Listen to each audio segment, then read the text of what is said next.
장애라고 하는 이 부분은 아마 우리 성도님들이 주변에서 어렵지 않게 지체 장애인 분들을 많이 보셨을 거예요. 휠체어를 탄다든지 목발을 짚는다든지 또 시각장애가 있다든지 청각장애가 있다든지 또 여러분들 TV 화면 뉴스에 특히 그 수화를 하는 분들을 아마 보셨을 겁니다. 이제 수화를 하시는 분들을 농인이라고 하는데 요즘에는 이제 수화라고 하지 않고 수어라고 하죠. 그것도 하나 이제는 언어로서 공식적인 언어로 그렇게 이야기를 해서 수어라고 표현을 합니다. 저도 사실은 고등학교 2학년 때 목회자의 길을 들어서기로 작정을 하고 고등학교 2학년 때 저는 통합 측에서 자랐기 때문에 통합 측은 고등학교 2학년 때 신학생이 되기 위해서 목사 후보생 고시 시험을 봐야 됩니다. 시험을 봐야 돼요. 그래야 신학교를 갈 수가 있어요.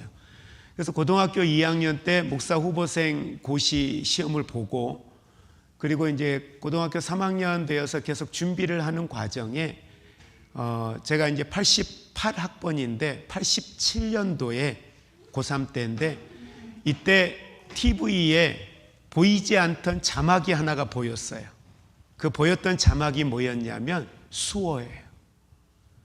그러니까 저희 나라 장애인 복지는 88년도 우리나라 올림픽을 기점으로 해서 우리나라 장애인 복지가 급속도로 발전을 합니다. 그러니까 그 전에는 장애인 복지라는 개념 자체가 아주 약할 때예요. 그러니 수어라는 자체를 본 적도 없었죠. 그런데 이제 올림픽을 치루어야 하니까 세계적으로 인권 그 유엔에서 이야기하고 있는 이런 기본적인 것들을 충족을 해야 되는 거예요. 그러다 보니까 TV 자막에 이제 수어를 하는 장면들이 나왔죠. 그때 제 마음에 어떤 게 있었냐면 장애인들에게는 어떻게 복음이 전해질까? 수어가 저게 뭐지?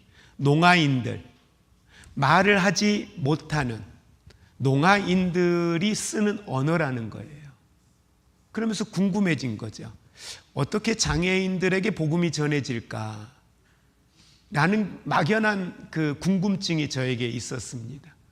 그 막연한 궁금증에서 장애인들에 대한 관심을 그때 당시에 갖게 됐고 제 주변에는 어렸을 때부터 동네에 두 분의 두 친구죠. 지금 우리가 이제 흔히 말하는 다운 증후군 가지고 있는 장애인 친구가 하나 있었고 그리고 지적 장애를 가진 친구가 있었습니다. 두 친구가 있었는데 그게 저희는 장애라는 개념으로 접근을 하진 않았었어요. 왜 그런 의식도 없었고 그냥 친구예요. 그러다가 장애인들에게 복음을 전하는 일에 관심을 갖게 되었고 뭐 아시는 분은 아시겠지만 저는 고향이 전라남도 보성이에요.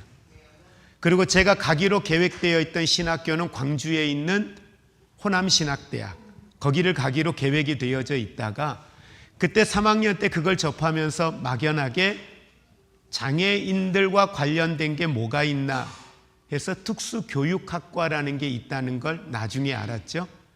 그래서 우리나라의 신학과, 특수교육학과 이 두 개가 있는 학교가 어디인가 찾다 보니까 우리나라에 딱 하나의 대학에 신학과와 특수교육학과가 있는 학교가 딱 하나가 있었습니다. 그게 어디예요? 강남대학교예요. 강남대학이 유일하게 딱 하나가 있었어요. 그때는 그 학교가 신학과가 어떤 학교인지도 전혀 몰랐습니다. 근데 이제 공부를 잘했으면 제가 신학과가 아니라 특수교육학과를 갔을 텐데 공부를 그렇게 아주 잘한 사람이 아니었기 때문에 점수 맞춰 가려니 신학과는 그러니까 특수교육학과는 못 가고 신학과를 갔죠.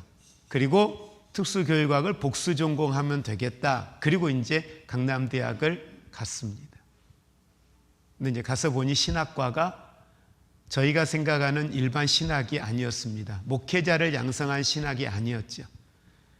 완전 자유주의 신학을 하는 그런 신학교였습니다. 그래서 3학기를 다니고 학교를 그만뒀죠. 아예 자퇴를 했습니다. 자퇴하고 그때 당시에 제가 저희 교회 한 분에게 아르바이트를 하다가 소개를 받고 천막교회에 있던 교회에 수요일 날 처음 갔는데, 그때 당시에 교회에 공연팀이 왔는데 사랑의 노래 선교단, 아마 오래전에 계셨던 분들은 아실 거예요. 사랑의 노래 선교단이 오셔서 천막교회 안에 처음 갔던 게 이제 그때입니다. 그리고 그곳을 그만두고 학교를 옮겨온 게 김진여 목사님이 다니셨던 학교. 아무 저기도 없었어요. 개념도 없었어요. 막연하게 내가 이러다가 목회자의 길을 못 가겠다, 그냥 노동자들을 위한 인권운동을 하는 사람으로 끝나겠다라는 막연한 생각 때문에 학교를 그만두고 옮겨갔습니다.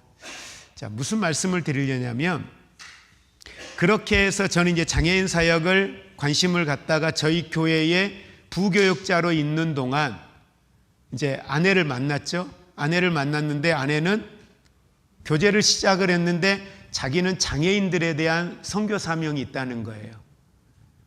그래서 장애인 시설로 들어가 버렸어요. 네.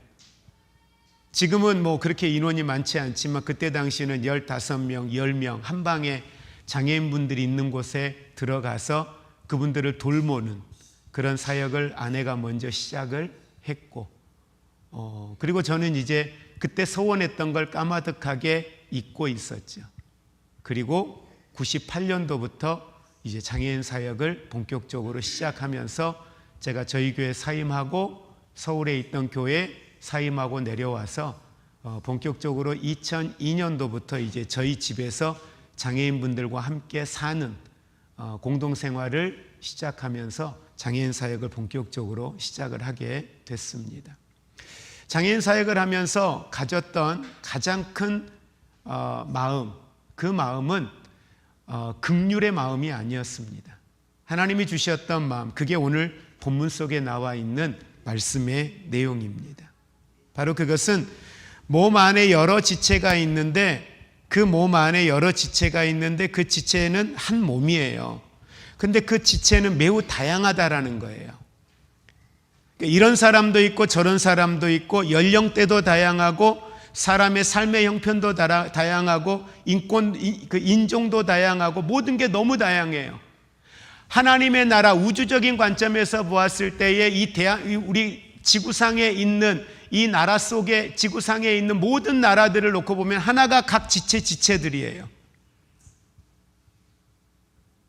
다 역할이 다른 거예요. 그냥 몸 안에 하나의 지체들인 거죠. 그런데 그런 여러 지체들에 대하여 성경은 이사야 43장 4절 말씀을 통해 이렇게 말해요. 너는 내게 보배롭다, 너는 내게 존귀하다라는 거예요.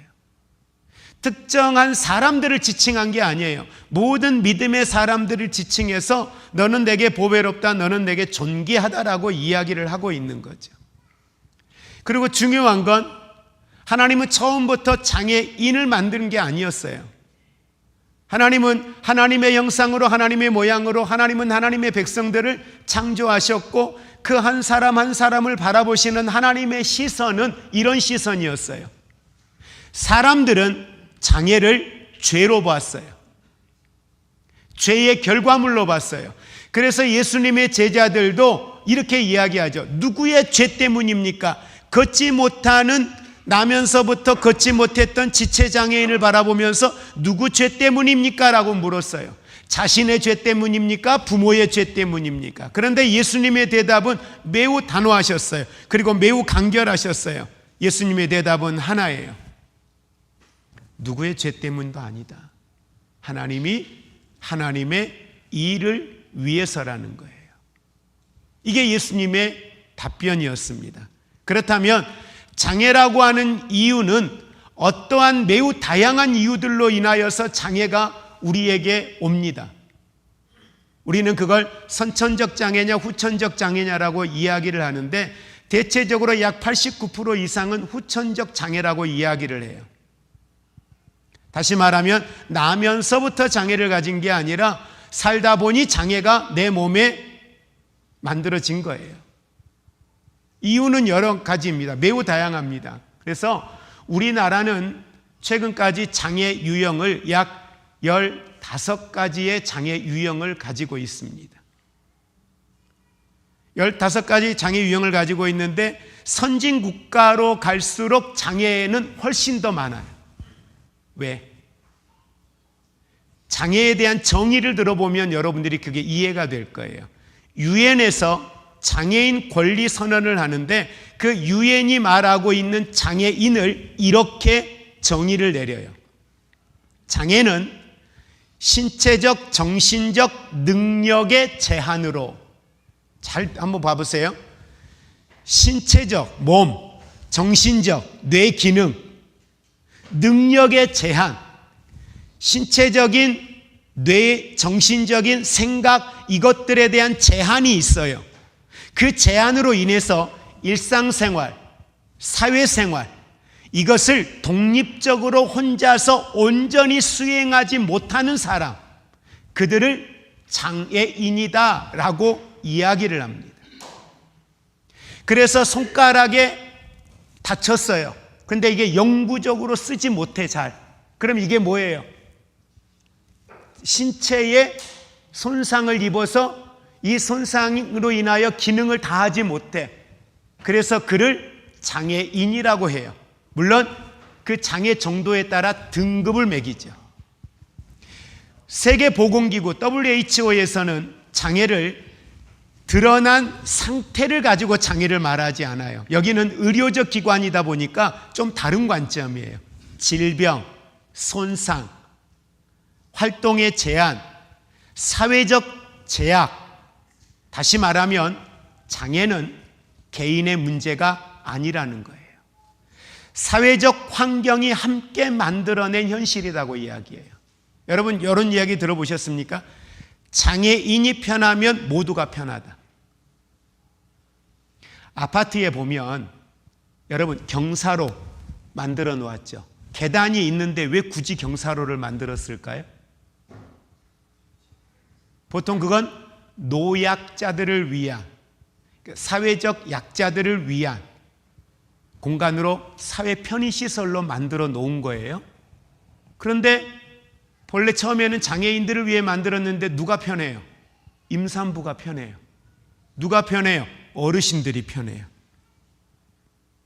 그러면 그 경사로가 없다고 한번 가정을 해볼까요? 경사로가 없다면 지체장애인들 가운데 휠체어를 타시는 분들은 일상생활에 제약이 있을까요? 없을까요? 있죠. 두 분, 세 분이 휠체어를 들어서 계단을 내려 보내주지 않으면 이분의 삶의 현장은 모든 게 장애예요.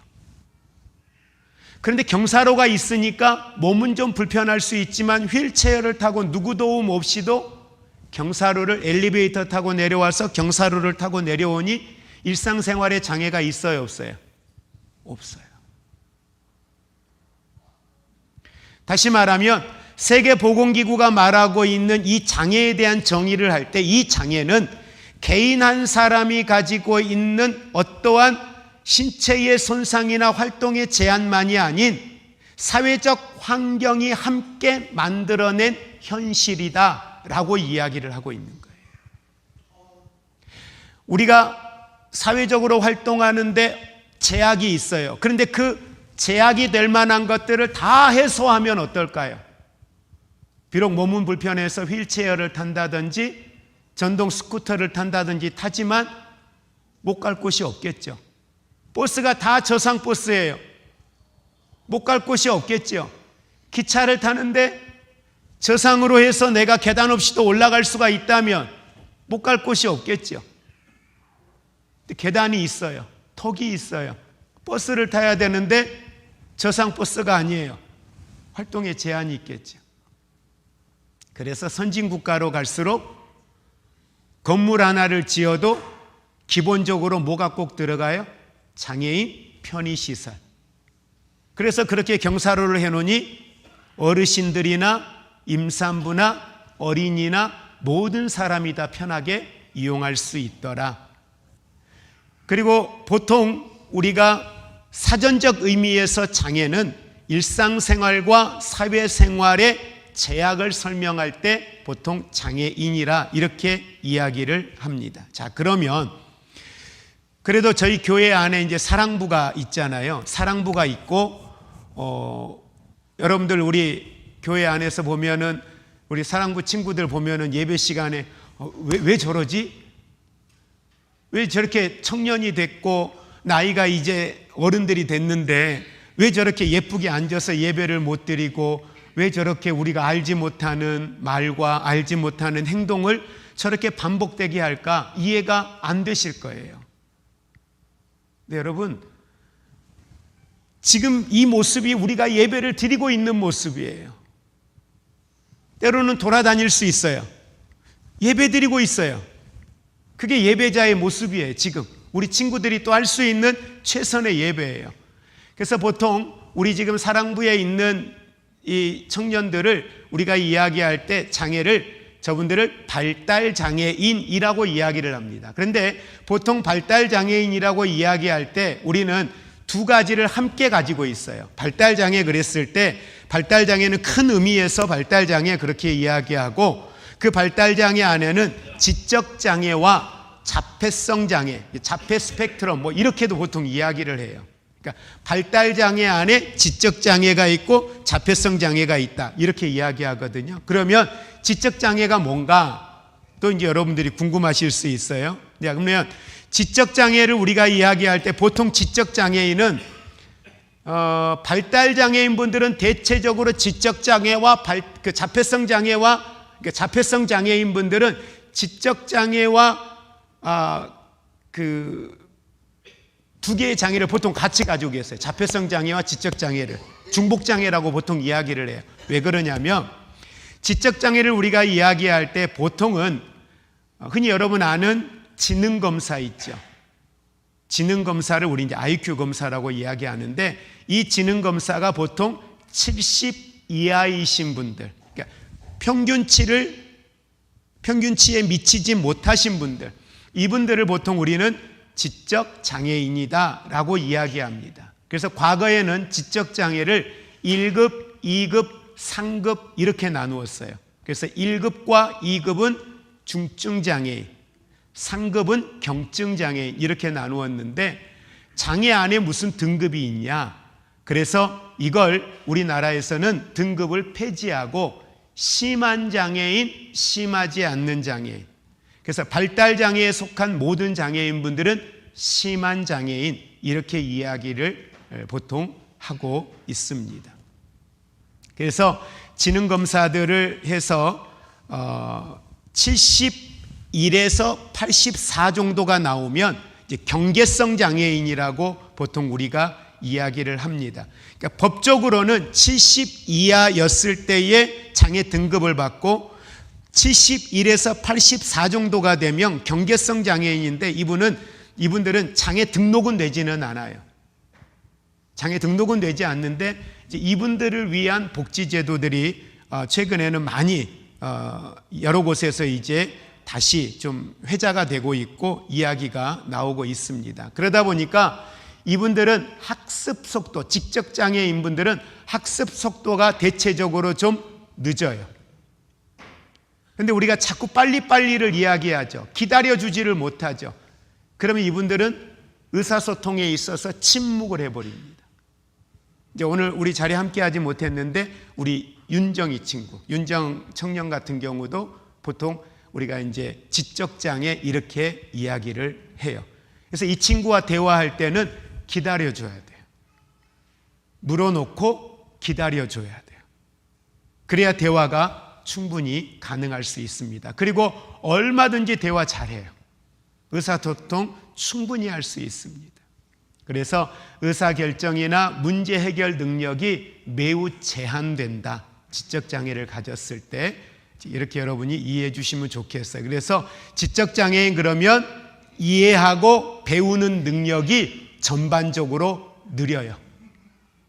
그리고 어느 수준 이상을 끌어올리는 건 분명히 한계가 있습니다. 왜? 지능지수가 그 정도 선에서 머물러 있기 때문에 그렇다는 것 여러분이 이해하시면 좋겠고, 그 다음에 이제 저희 교회 안에 있는 사랑부 청년들의 대부분들은 이제 자폐성 장애를 가지고 있습니다. 그러니까 자폐성 장애라고 하는 건 우리가 자폐 스펙트럼이라고도 이야기하는데 이분들에게서 나타나는 두드러진 현상은 사회적 상호작용, 다시 말하면 어떤 의사소통, 행동의 패턴들이 특징이 있어요. 상호작용이 잘 안 돼요. 상호작용이 전혀 안 되는 건 아니에요. 상호작용이 되는 분들도 있는데 대체적으로는 상호작용이 잘 안 됩니다. 예를 들면 주로 나타나는 특징 가운데 여러분도 이제 보셔서 아시겠지만 눈 마주침이나 이런 게 잘 안 되셔요.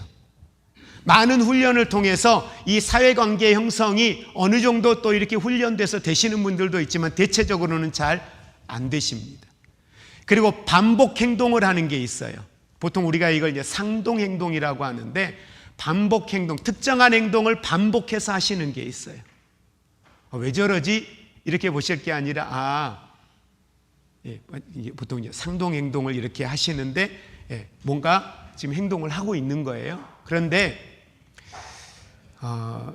이제 이런 내용까지 어떨지 모르겠지만 보통 우리 그 자폐 스펙트럼을 가지고 계시는 분들의 어떤 행동에 있어서는 대체적으로 이것이 이분들의 또 다른 하나의 의사 표현들이 되어지고 있다라고 여러분들이 이해를 해 주셔도 좋을 것 같습니다.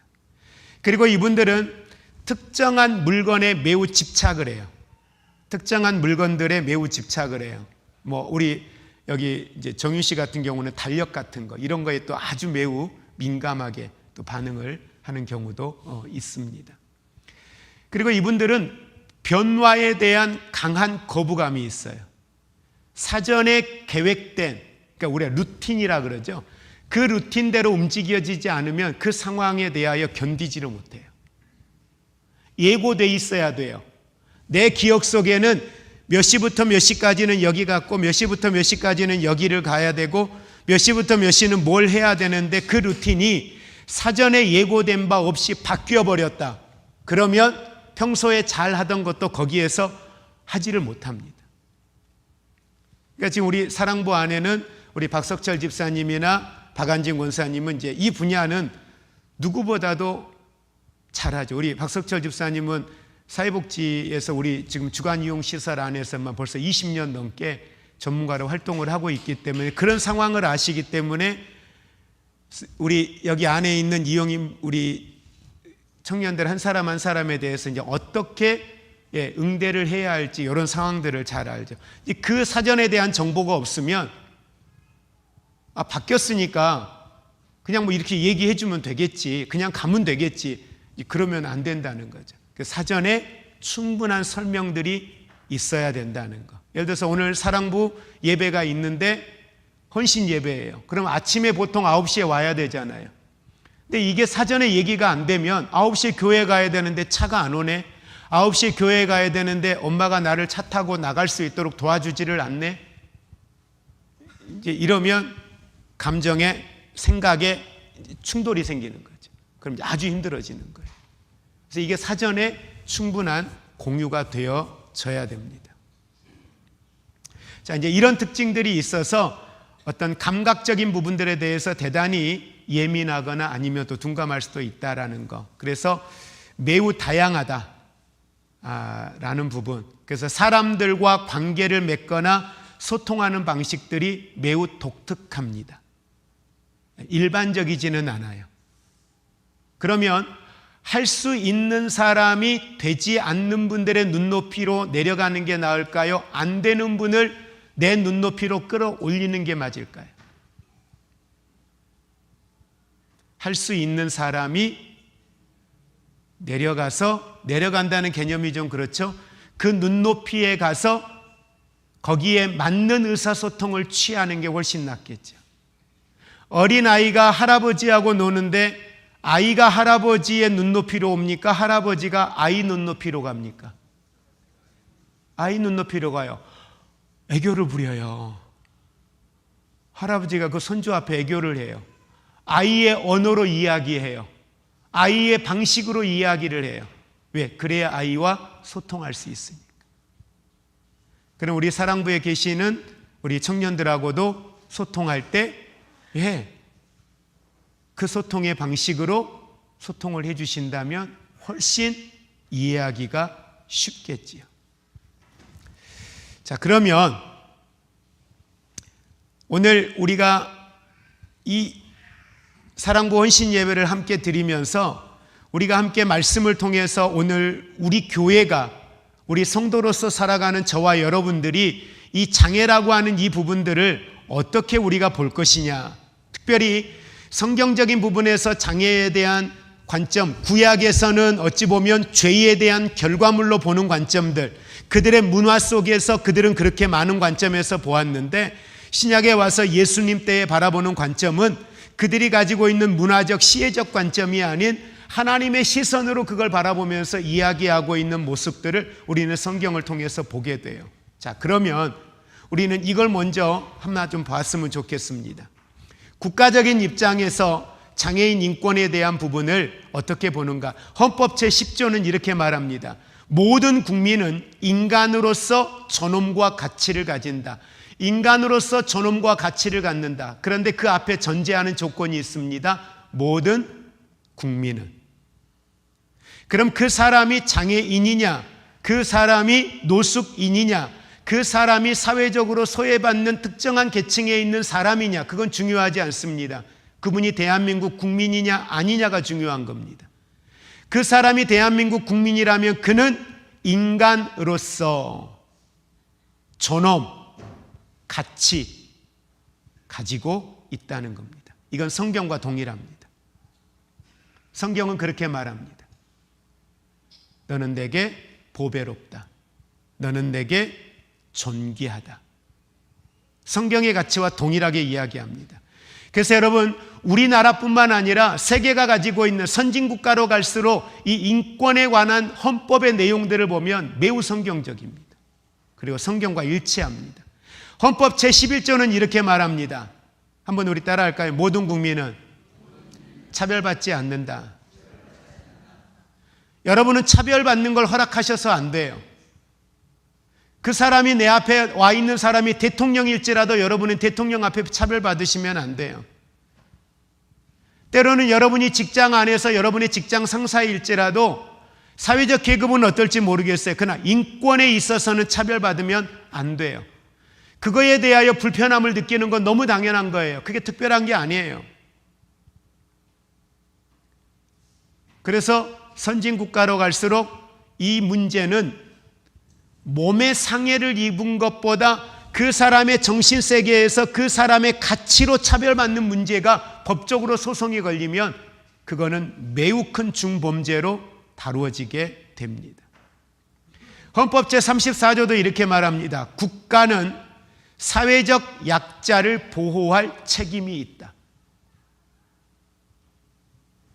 제가 경기도에서 주간 이용 관련해서 이제 협회 일을 하면서 계속 도청에 있는 공무원이나 아니면 도의 의회에 있는 의회 도의원들을 만나서 이야기를 하면서 저희가 나누는 가장 큰 주제 중에 하나가 그거예요. 발달장애인 자녀들에 대한, 발달장애인들을 위한 복지제도가 만들어졌다가 예산이 없으면 삭감을 시켜버려요. 그런데 헌법이 이야기하고 있다. 헌법은 장애인들에 대하여 보호할 책임이 있고 권리가 있다. 그런데 많은 사람들은 이 사회적 약자들에 대한 예산이 없어지면 가족이 책임지겠지, 발달장애인에 대한 사업이 없어지면 가족이 책임지겠지라는 전제를 가져요. 그래서 저희가 계속 주장하는 건 뭐냐면, 왜 가족이 책임지어야 된다라고 생각하느냐. 헌법은 국가가 책임지게 돼 있다. 국가가 책임져 줘야지. 그러니까 사고의 전환이 필요하다라는 거예요. 국가가 책임지는 건 너무 당연한 거야. 그건 너희가 해야 할 일이야. 안 하면 직무유기야. 이러면서 같이 토론하고 이런 이야기들 가지고 계속 이야기하고, 그래서 이제 계속해서 이야기하는 거예요. 우리 발달장애인들 건강권 책임져 달라. 왜? 아파도 아프다는 표현 잘 못한다. 저희 센터 안에 있는, 센터 운영하면서 저희 센터 안에 4분의 장애인이 천국을 갔어요. 근데 가장 최근에 우리 함께 예배드리던, 우리 사랑과 함께 예배드리던 우리 김용국 형제 천국 갔어요. 근데 너무 잘 지냈던 친구예요. 아침에 사모님이 거기 집에 올라가서 아침 준비해 주다가 갑자기 연락이 와서 올라가 보니까 경기를 하는데, 이게 뇌전증이 있어서 경기를 하는데 처음 봤어요. 그리고 심정지가 온 거예요. 그리고 심폐소생하고 119 부르고 뭐 했는데 나중에는 뇌사 상태에 있다가 한 보름쯤 지나고 이제 천국에 가게 됐어요. 근데 사전에 충분히 막을 수 있는 건강검진이 잘 되었다면 어땠을까? 그래서 한 2년 전부터 계속해서 도에다가 이 건강검진 관련된 건강권 문제 가지고 건강권은 생존권이다 라고 이야기하며 계속 이야기를 했어요. 근데 반응들을 안 해요. 작년부터 반응을 하더라고요. 그래서 건강검진 의무화 시켜달라. 근데 우리 친구들이 병원 가서 건강검진 못해요. 잘 안 돼요. 그래서 센터로 와달라. 이동건강검진 차량 해달라. 근데 경기도에 이동건강검진 차량 경기의료원이 그걸 가지고 있지를 못해요. 엑스레이 가지고 있는 데가 없어요. 근데 이번에 동탄시티병원이 그걸 가지고 있어요. 그래서 우리 협약하자. 시범사업하자. 그 예산 경기도에게 해달라. 근데 도가 반응을 안 했는데 이번에 민주당 후보로 된 추미애 의원, 저희가 경기도 복지연대에서 모여서 복지연장의 애로사항 뭡니까? 그래서 이제 제 순서가 돼서 저희 이야기를 했죠. 건강권 문제 생명권이다 이야기했더니 그걸 매우 긍정적으로 받았어요. 그래서 그걸 도정 정책사업으로 반영을 할 준비를 지금 함께 이야기를 하고 있습니다. 뭘 이야기하고자 하냐면 나라가 책임져야 되는 거예요. 보호할 책임이 있는 거예요. 그래서 일정 재정적인 수준이 안 되면 우리는 뭘 신청해요? 동사무소에다가 국민기초생활수급권자를 신청을 해요. 왜? 너희가 내 생계비 책임져줘, 국가가. 그래서 수급자 신청을 해서 받는 거예요. 집이 만만치 않아요. 집이 없어요. 그래서 뭘 해달라는 거예요? 우리 집도 임대해줘. 매입 임대주택. 그래서 살게끔 국가가 제도적으로 만들어가요. 계속해서 그렇게 살아가요. 해가고 있어요. 바로 그 이야기라는 거예요. 국가는 사회적 약자를 보호할 책임이 있다. 그리고 그걸 계속해서 법으로 만들어가고 있는 겁니다. 여러분, 장애인은요, 하나님의 창조 질서를 가지고 사회적으로 우리가 하나님의 창조 질서적인 관점에서 사회적으로 장애인을 바라보면 장애인은 보호 대상이기 이전에 존엄한 존재이고 동등한 시민이고 하나님의 나라의 관점에는 하나님의 거룩한 백성이라는 사실을 여러분들 우리가 꼭 기억하셨으면 좋겠습니다. 그러니까 우리의 인생의 기준에서는 누구도 내가 하대할 대상은 없어요. 하대해서도 안 됩니다. 그가 어떤 직분을 가지고 있던, 그가 사회적으로 어떤 소외된 계층이든 누구도 우리들이 함부로 대해야 될 만한 사람은 이 땅에 아무도 없습니다. 여러분들 동남아 혹여라도 여행 가시면 그곳에서 서빙을 하고 그곳에서 계시는 분들, 여러분들이 팁을 주고 뭘 하신다고 해서 그분들을 함부로 여겨서도 안 됩니다. 근데 정말 막대하시는 분들이 있어요. 왜? 나는 잘 사는 나라의 사람이야. 아니요. 이게 무슨 추태입니까? 그분들은 그분들대로 그 사회 속에, 아니 하나님의 관점에 그분이 예수를 믿으면 그는 내 형제예요. 그가 예수 믿으면 그는 그리스도의 몸 안에 같은 지체예요. 우리 화평교회 안에는 장애가 있으나 없으나 상관없이 저는 우리 교회 안에 있는 모든 분들이 그는 존엄한 존재, 존귀한 존재, 누구에게나 소중함으로 인정받을 수 있는 그런 존재가 되었으면 좋겠습니다. 우리 교회 안에 VIP가 있을까요? 아니요. 저는 굳이 장애가 있으니 우리 발달장애인분들, 사랑부분들을 VIP로 대해 주십시오, 그렇게 말하고 싶지 않아요. 왜? 교회 안에는 여러분 모두가 다 VIP예요. 굳이 그 용어를 쓰기가 불편하다면 우리 교회 안에는 VIP는 따로 없어요. 모두가 같아요. 헌금을 하느냐 안 하느냐, 봉사를 하느냐 안 하느냐, 그건 중요하지 않아요.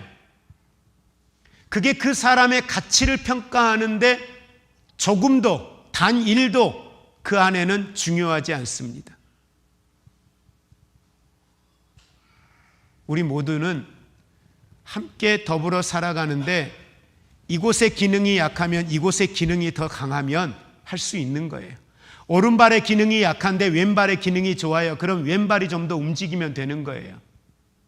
근데 왼발이 불편해, 안 하겠대. 왜 나만 움직여야 되냐고. 왜 오른발은 안 움직이는데 왜 왼발이 나만 움직여야 되냐고. 나 안 할래. 앉아 계셔 보세요. 아무것도 못합니다. 근데 많은 경우 성도들에게 이런 모습을 봐요. 나만 해? 나 안 할래. 같이 해야지, 나 안 할래 하고 멈춰버려요. 똑같은 거예요. 성경은 오늘 우리에게 몸은 하나인데 많은 지체가 있고 몸의 지체는 많으나 한 몸인과 같이 그리스도도 그러하니라. 자, 13절.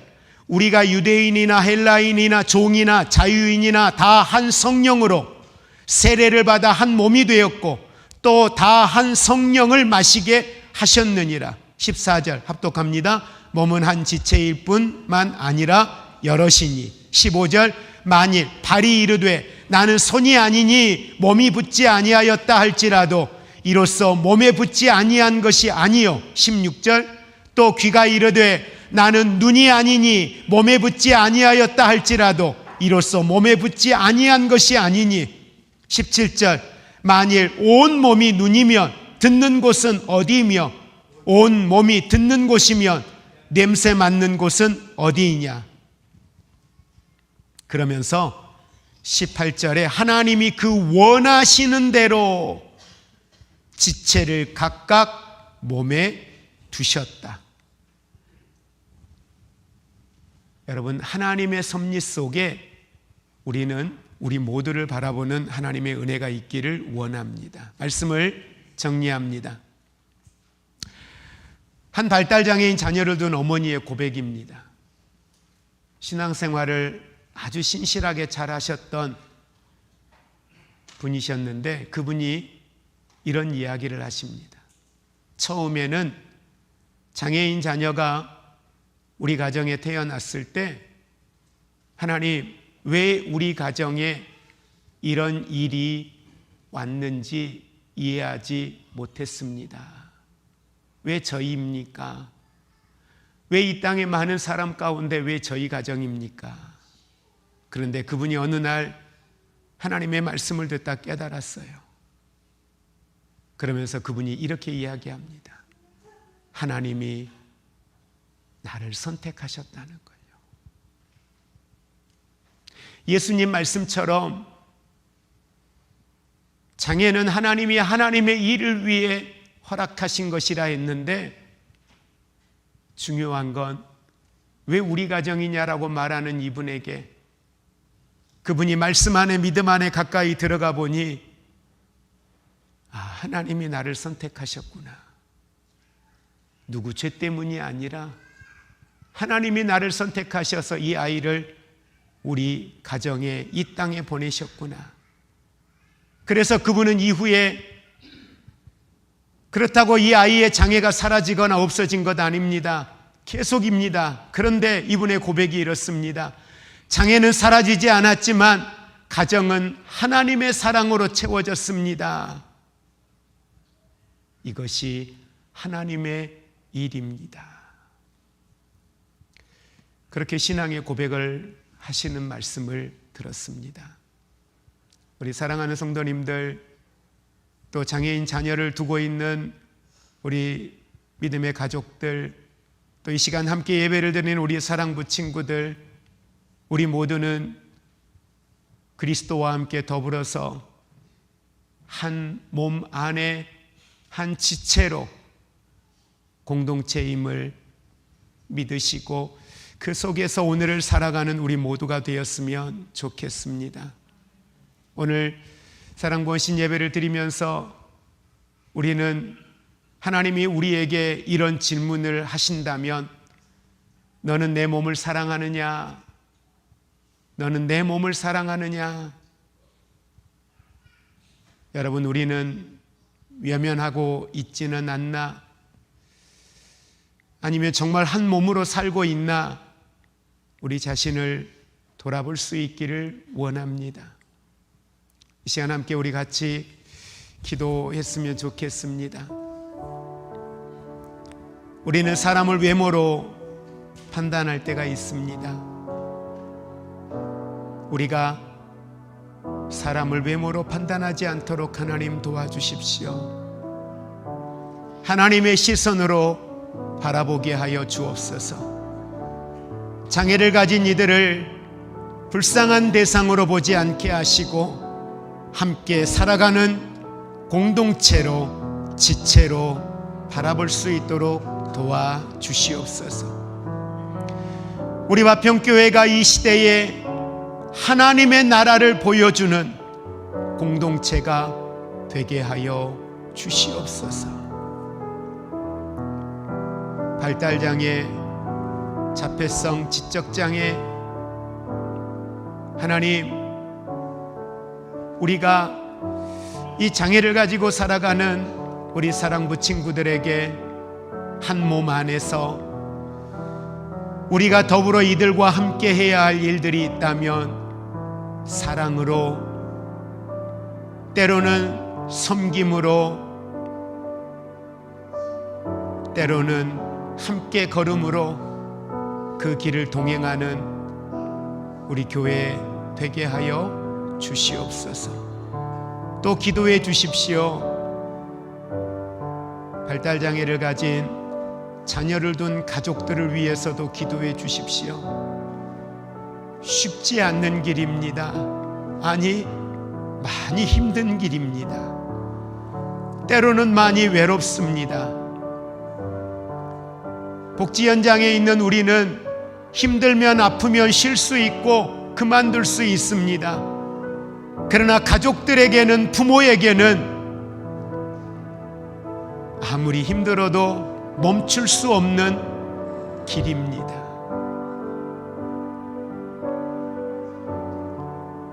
이 시간 함께 우리 사랑하는 친구들의 가정을 위해서도 같이 기도하겠습니다. 같이 함께 기도합니다.